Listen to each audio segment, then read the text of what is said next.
Okay, very good afternoon. So yesterday class we discussed about solar radiation.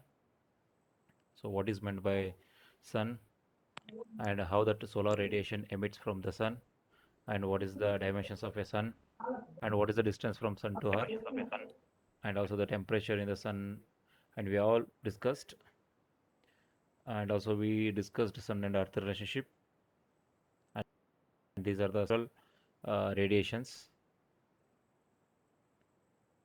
and also solar radiation and the earth. What are the three important factors which affect the solar radiation? That is by period of daytime, next solar angle, and beam depletion. These things we discussed in our last class. Okay, so today we are going to discuss atmospheric effect on incoming solar radiation. So we already know that our Earth is completely protected by atmosphere.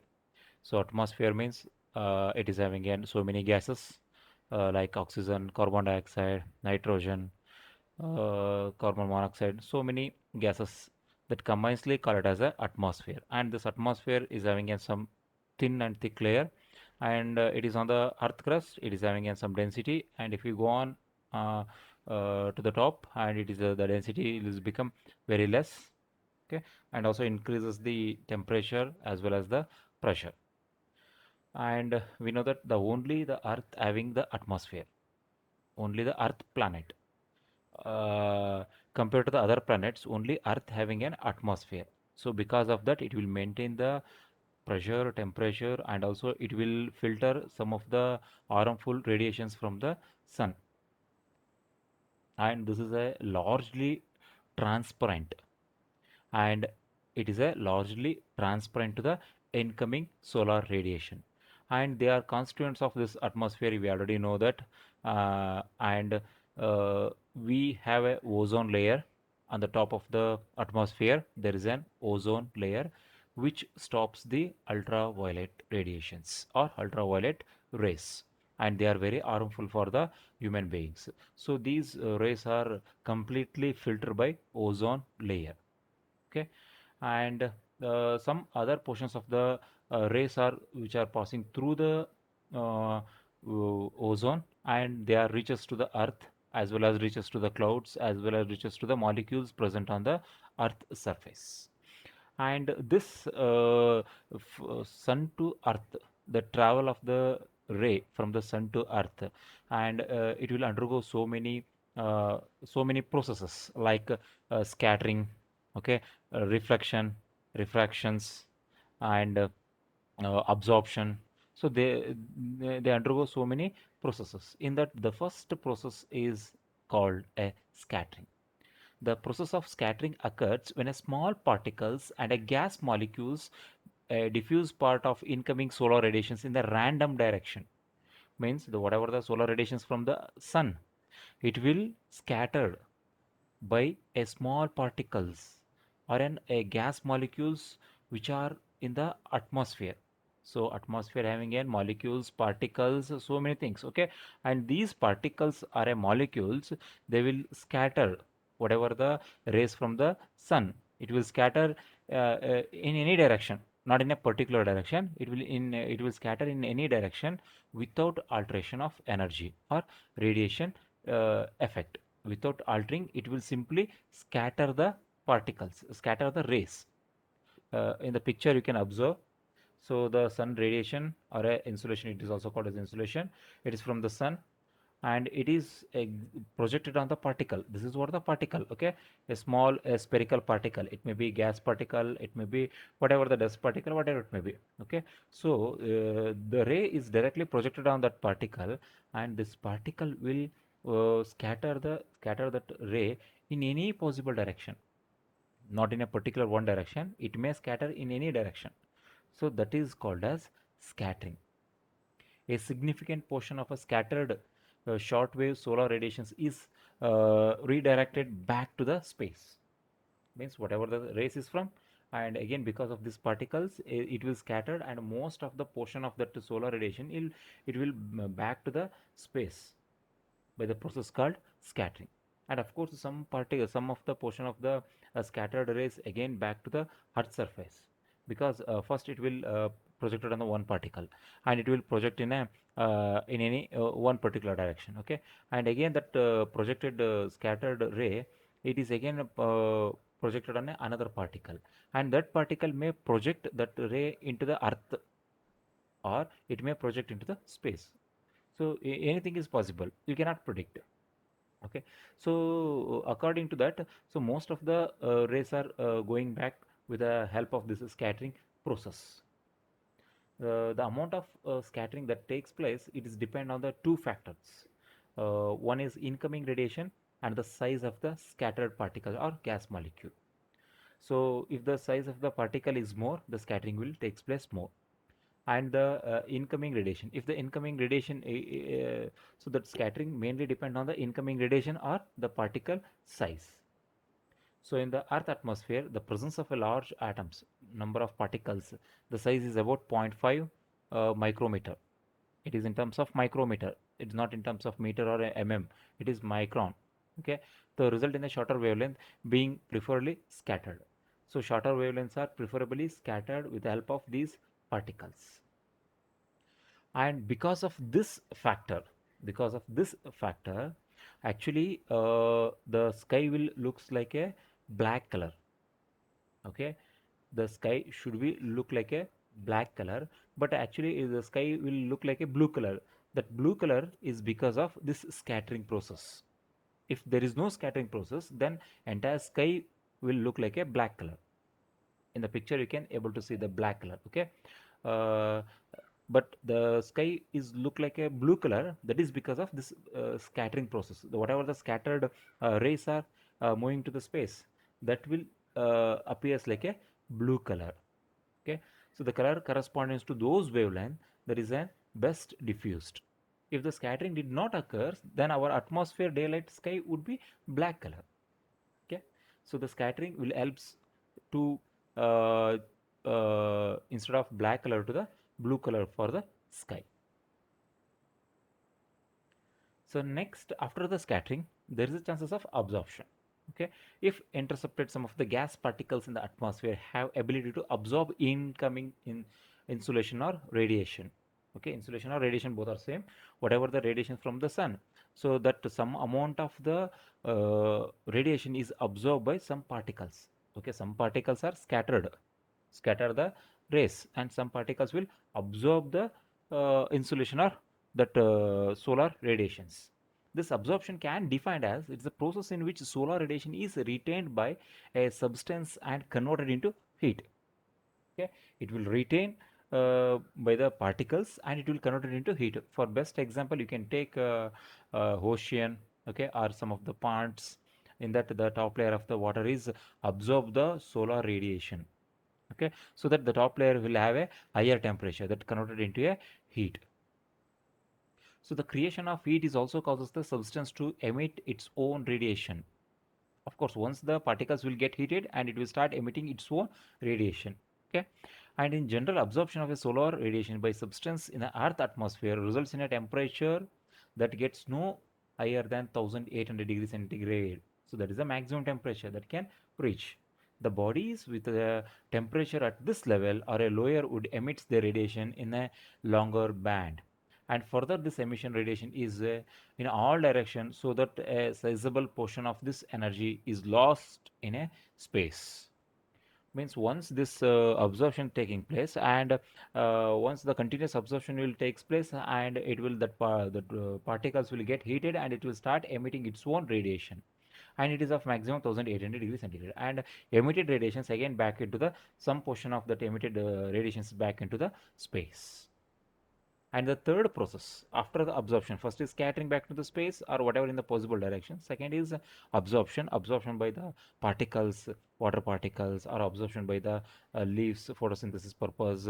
There is a absorption. Okay, so like this, so many process will takes place in the absorption. And the third process is atmosphere that modifies incoming solar radiation is reflection. Reflection is a process where sunlight is redirected by 180 degree. Okay, so means Scattering is different and reflection is different. The mm, the intention is same. Reflection or refraction means by striking the particle and the ray will change its direction. If it will change direction in any direction, it is become a scattering. If it is changed exactly 180-degree, then it is become a reflection. Okay, so reflection process where the sunlight redirected by 180-degree means it will directly hit onto the particle again the same direction, it will go back into the same position.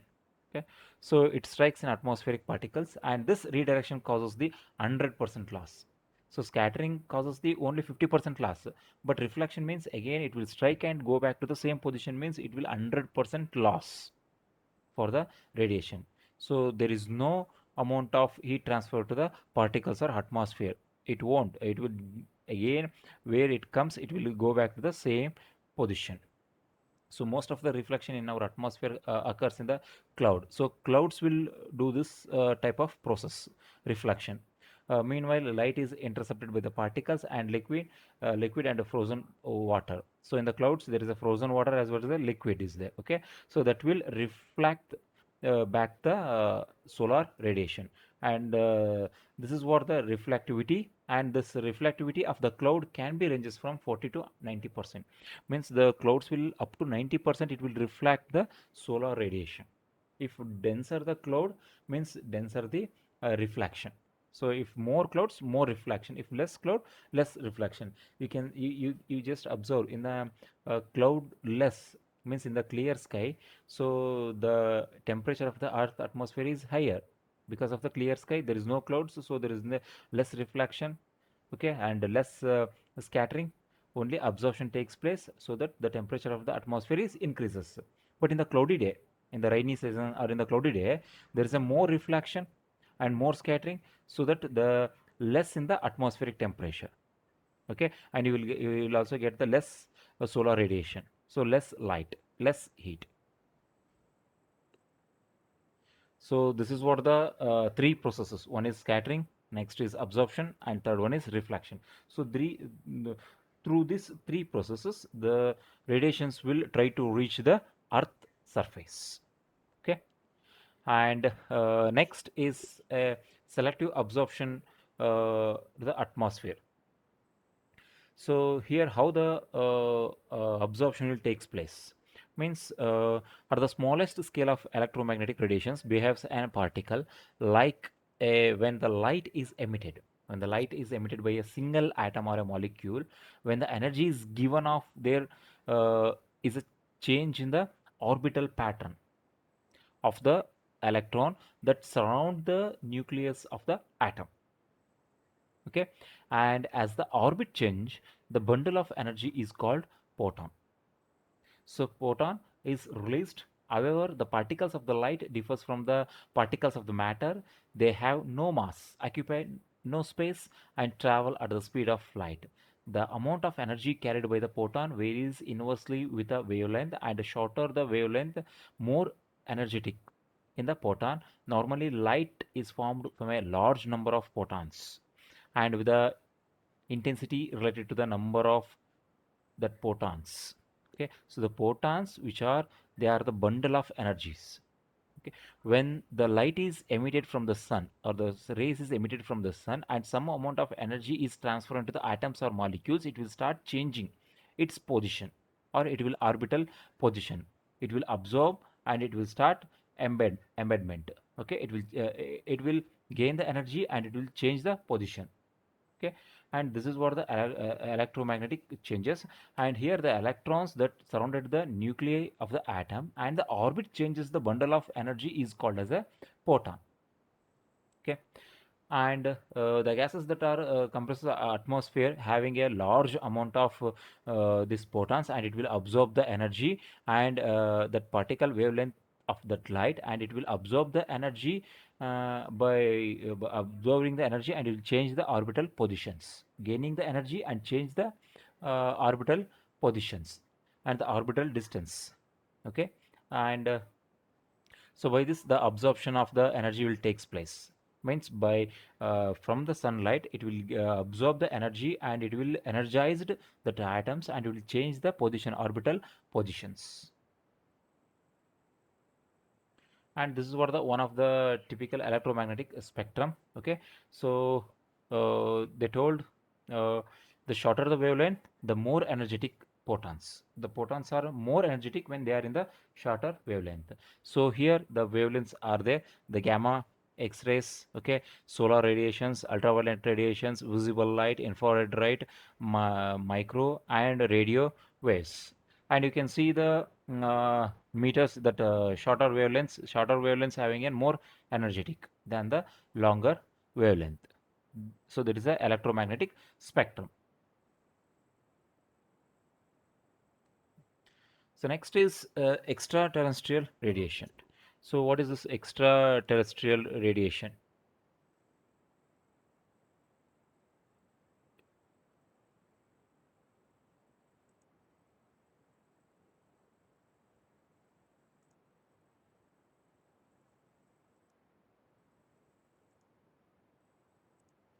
Okay, so extraterrestrial radiation refers to the amount of the radiation falling from the earth. Means extraterrestrial means outside.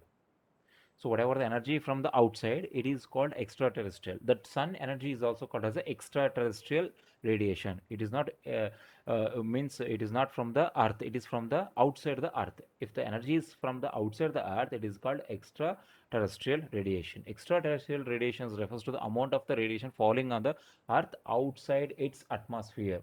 Extraterrestrial radiations received by the earth, it is essentially constant. That we will discuss in the next solar constant. So whatever the energy is received from the earth, sorry, sun to the earth, it is called extraterrestrial radiation. The solar constant measures to the amount of the incoming solar radiations, that includes electromagnetic radiations per unit area. Okay, and this is what the spectral distribution of solar radiations, solar radiation spectrum, and the wavelength, and here spectral radiances. If the radiances increases and start decreasing, if the wavelength keep on increasing, and it is maximum at the sunlight at the top of the atmosphere, and it is the black body spectrum, and it is the radio at the sea level. So so these are the wavelengths we get. So when the wavelength are increases, okay, and the whatever the solar radiations decreases.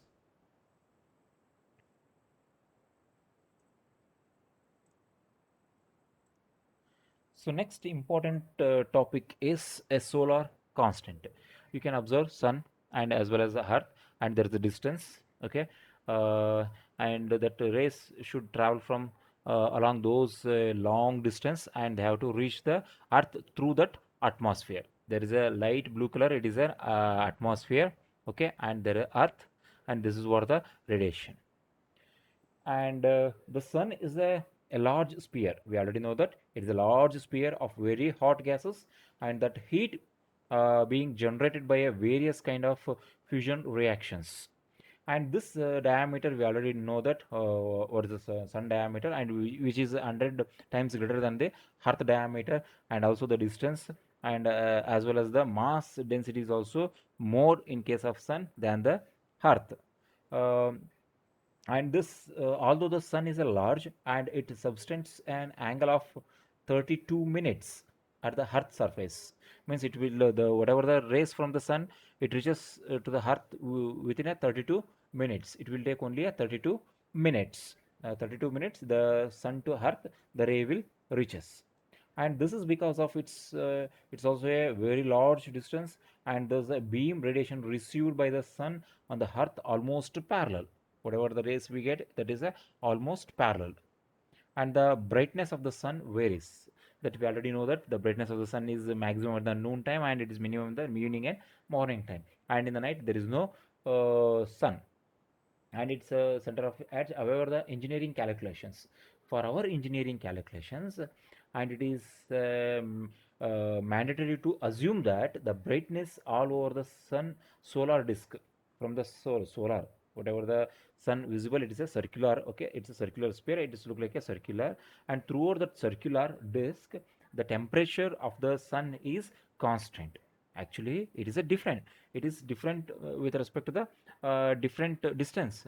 But we, for our engineering purpose, whatever the sun emitting is, sun emitting radiations, or whatever the sun temperature in that disk is constant, as viewed by the earth, and radiation coming from the sun appears essentially equivalent to the coming from the black surface at the 5800 Kelvin, that we assumed it is a constant. Okay. And if you define what is meant by solar constant, means the rate at which solar energy arrives at the top of the atmosphere, it is called solar constant. If you simply define, a simple definition of solar constant means the rate at which solar energy arrives from the sun, the rate at which solar energy arrives on the top of the atmosphere, not on the earth crust, it is on the top of the atmosphere, it is called a solar constant. Means this is the amount of the energy received in a unit time. It should be a unit time on a unit area. Means in a unit area to the unit time, and perpendicular to the sun direction at the mean distance of the earth from the sun. This is called a solar constant. Solar constant means this is the amount of energy, ಎಷ್ಟು energy ಬಂದಿದೆ in a unit time, means particular unit time, 10 seconds, 20 seconds, 30 seconds unit time, in a particular unit distance, means 10 square meter, 10 100 square meter, like unit, it's a constant or unit area, and which is, it is not inclined, it should be perpendicular to the sun direction. Means in the exactly in the noon time it is perpendicular. So perpendicular to the sun direction at the mean distance of the earth to the sun, it is called solar constant. Means whatever the energy we got, that energy at a unit time, at a unit area with a perpendicular direction, it is called solar constant. And because of the sun distance and activities vary throughout the year, the rate at arrival of the radiations varies accordingly. We know that in some of the time, in the summer very high solar radiations, in the winter and in the rainy season less solar radiations. Throughout the year it will changes. uh, so, so-called solar constant does an average, so that we can take an average of all those seasons, from which the actual value varies up to 3% in either direction. So this variation is not an important, however, for a most practical purpose. So whatever that variation is there, but we can take it as a constant. So NASA and that exposed to the three a common units of this follows. The NASA given the constant value for this a solar constant, that is uh, you can take 1.353 kilowatt per square meter, or 1353 watt per square meter, 1353 square meter, or you can 1.4 kilowatt per meter square. Okay. uh, so this is taken as a constant. So solar constant, uh, it is 1356. In some of the book they given 1353, in some of the book they given 1367, so watt per square meter. So that is the a constant value, it is constant. Plus or minus 3% is acceptable, but that constant value is taken as a 1367 watt per meter square. Okay. And so this constant value, that's why it is called as a solar constant.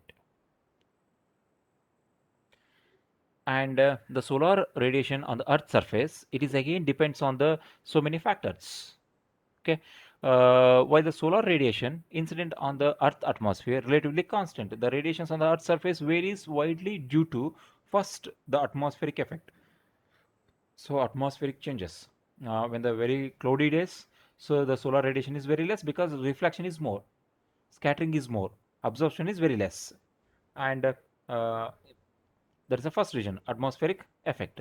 Second, the local variations in the atmosphere can such as vapors or cloudy or pollution. If the more pollution, if the more water vapors, then also it will go with a reflection. Latitude of the location means the angle. So Earth on its own axis rotating. Okay, so that latitude is also effect. And season of the year means I told it's based on the season, summer, winter, and rainy. So based on that also, so solar radiations is varies.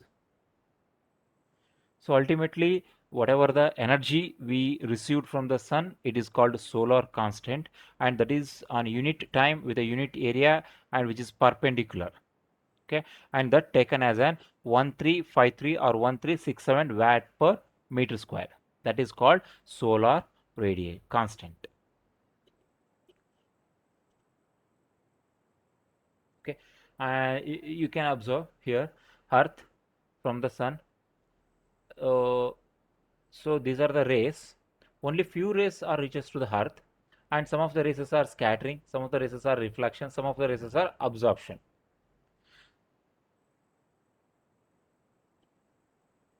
So here 4% absorbed by the clouds and 4% reflected by the earth surface and 6% reflected by the atmosphere, 20% reflected by the clouds, okay, and 16% absorbed by the atmosphere, 50% absorbed by the earth surface.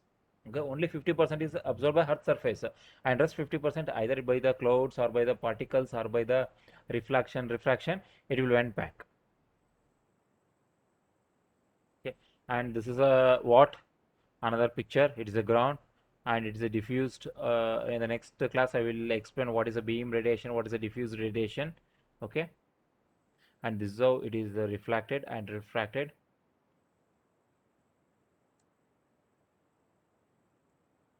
Hello.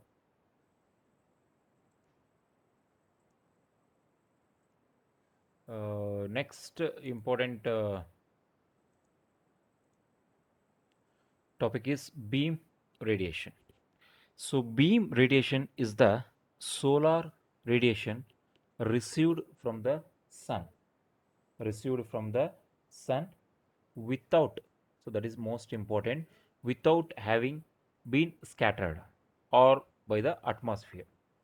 Means whatever the radiation from the sun to the earth, and that radiation passes through the so many processes. But here beam radiation means the net radiation is available on the earth crust without any scattering, without any refraction or scattering. Whatever the radiation available by the atmosphere, it is called a beam radiation. The solar radiation that penetrates the earth atmosphere and reaches the surface differ in the both amount and in the character from the radiation at the top of the atmosphere. Okay, in the first place, the part of radiation is reflected back into the space, and especially by the clouds we already discussed. Furthermore, radiations entering the atmosphere is partially absorbed by the molecules in the air, that is also we discussed. And oxygen and ozone will filter some of the radiations, okay, and some of the absorbed, and all the UV radiations are filtered. Okay, and water particles and carbon dioxide absorb some energies and infrared ranges. And in addition to the part, the solar radiation is scattered.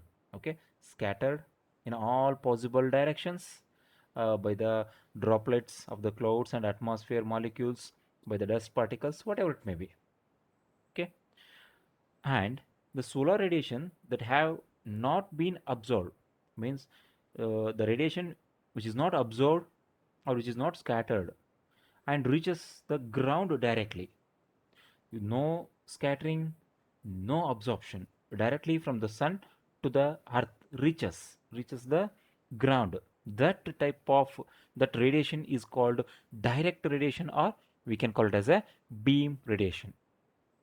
We can name it as a B, capital B. Okay, so means without scattering, without absorption, some portion of radiation from the sun is reaches to the earth surface, earth ground. It is called a direct radiation or beam radiation. Beam radiation is also same as direct radiation. Clear? That can be, we can call it as a capital B. So here the sun, and this is the beam radiation, maybe having some angle, reaches directly on the earth.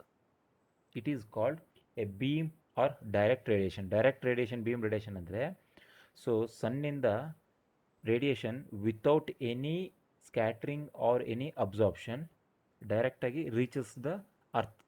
So ಏನು reach ಆಗುತ್ತಲ್ಲ, that radiation is called as beam or direct radiation. Okay. So next type of radiation is diffuse radiation. Okay. So next one is a diffuse radiation. uh, so in the radiation which produces or shows some interrupted by the an opaque object. Okay. So in some radiations is disturbed by an object. So that is, a diffuse radiation is the solar radiation received from the sun after its direction has been changed by the reflection and scattering by the atmosphere. Okay. So diffuse radiation means radiation reaching the earth's surface having scattered, means the radiation which is subjected to scattering, which is subjected to reflection. Okay. After reflection, after scattering, and that amount of energy again back to the earth's surface, it is called a diffuse radiation. Okay. So diffuse radiation, in the figure you can see, so scattering may take place in any possible directions by the radiation hitting onto the particles and it will change the direction. Okay, any possible directions. Okay, if it is projected to the space, okay, no problem, it is completely waste. But if it is again that hitting on the particle and again project back to the earth surface, means it is again the radiation receives on the earth surface. Okay. So the earth surface, uh, except beam radiation, so some amount of energy by scattering and by reflection, it will reaches the earth surface. That is called a diffuse radiation, and we can call it as a capital D. So G is the global radiation. So global radiation means whatever the total radiation on the earth, it is called global radiation. So this is a global radiation. Global radiation means whatever the total radiation available on the earth. So the total means it includes beam, direct ಆಗಿ ಬಂದಿರೋದು beam plus diffusement after scattering and after reflection, will got some energy. So this is, see, so here global, reflection, direct and diffuse. All three possible ways we got the energy. So that is called global.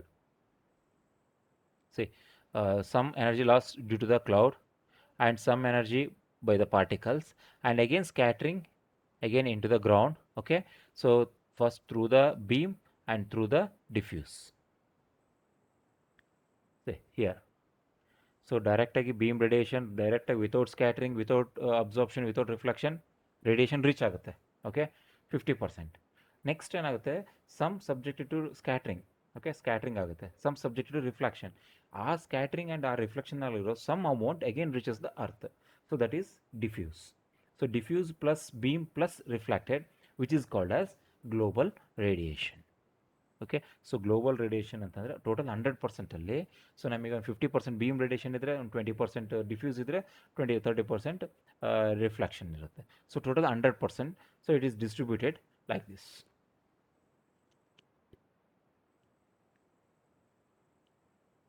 Okay.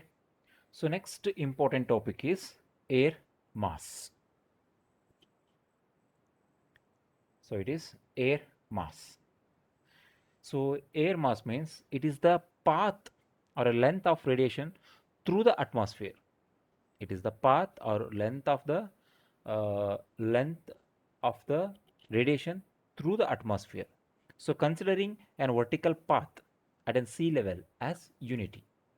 AM means air mass, the path length of the solar radiation through the earth atmosphere, and its unit of air mass increases with angle from the zenith.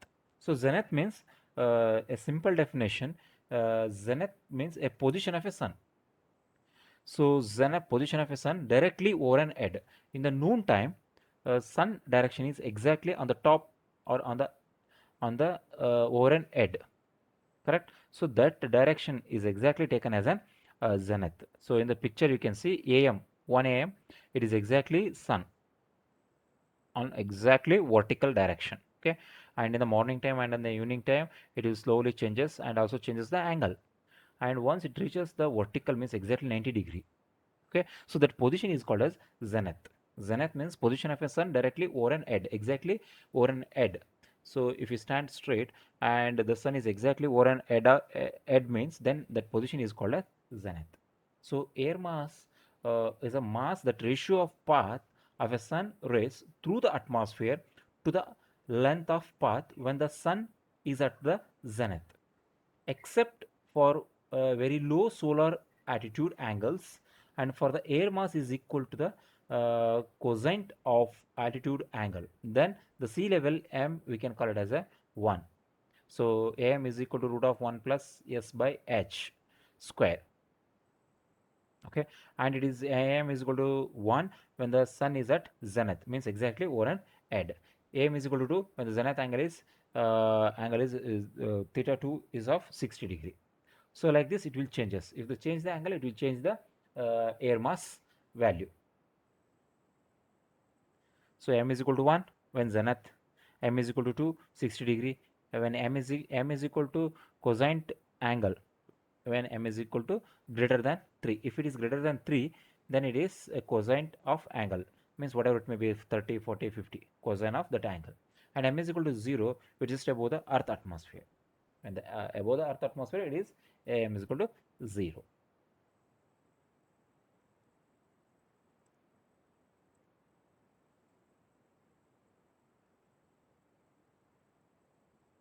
So next is solar radiation data.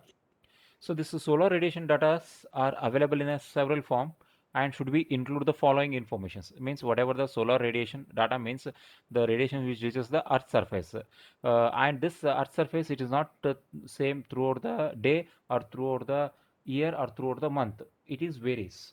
Okay, it is varies, depends on the angle, it is depends on the season, it is depends on the that latitude and all, it depends. The first thing, it follows some of the information means whether they are instantaneous measurement, that whatever the data we measured, it is whether it is a instantaneous value, means just only taken that instantaneous value or integrated over an some period of time, means if it is integrated from a period of time, or we can just take on the value. First thing means as usually hour or day, and time or a time period of the measurements, whatever the time and time period is also measurements is also important. Yeah, time only, which time we measure that value. And whether the measurements are beam, means whether we measured only a beam radiation or measured only a diffuse or measured a total global radiation. So which one we measured. And the receiving surface, whatever the receiving surface is, orientation, means whether it is exactly 0 degree or 10 degree, 20 degree, 30 degree, means based on the inclination also it will change the solar radiation. And if averaged the period over which they are averaged, means if we take only 1 month or 2 months, 3 months, means the average value we are going to consider. Okay, so based on these informations, we are going to take the solar radiation data, and you can observe the solar radiation data. This is how solar radiation data, watt per meter square. Okay, and per hour, first hour, third hour, fifth hour, so like this. And the color, the first January and July, August, February, September, May, like this throughout the year. Okay, it is not same. It is changes. In some of the month it is peak, and some of the month it is very low, and some of the month is average. So and it is of 13. 13 means exactly on the noon time zenith. It is maximum solar radiation, and in the morning and in the evening time it slowly decreases, and it is zero in the night time. So you can observe 0 in the night time and gradually increases and reaches the noon time, exactly zenith. Zenith means to over the head, and again gradually decreases. Okay, and in the night, and it is 0. Means so for 1 a.m., 2 a.m., 3 a.m., 5 and 7 a.m. slowly starts, and 13 means exactly in the 12 noon time. Okay, and again it is 0. And solar radiations value, and this is what the color indicates that the month. So in which month it is maximum, which month it is minimum. and that month again based on the seasons, winter, summer, and based on that radiations are available. Okay, and it is also based on the horizontal surface and inclined surface. Okay, and which one we are going to measure, only a beam or only a direct radiations, or we can take the global radiations, or we can take only a diffuse radiations. Okay, so in the next class we will discuss measurements of solar radiations. So far we discussed solar radiations, what is meant by solar radiations, is beam radiation, diffuse radiations, global radiations, and it is changes with respect to the seasons and respect to the time and inclination, angle, and everything. So next important topic is measurement of solar radiations. How we are going to measure the solar radiations? Through some devices we are going to measure. That we will discuss in the next class.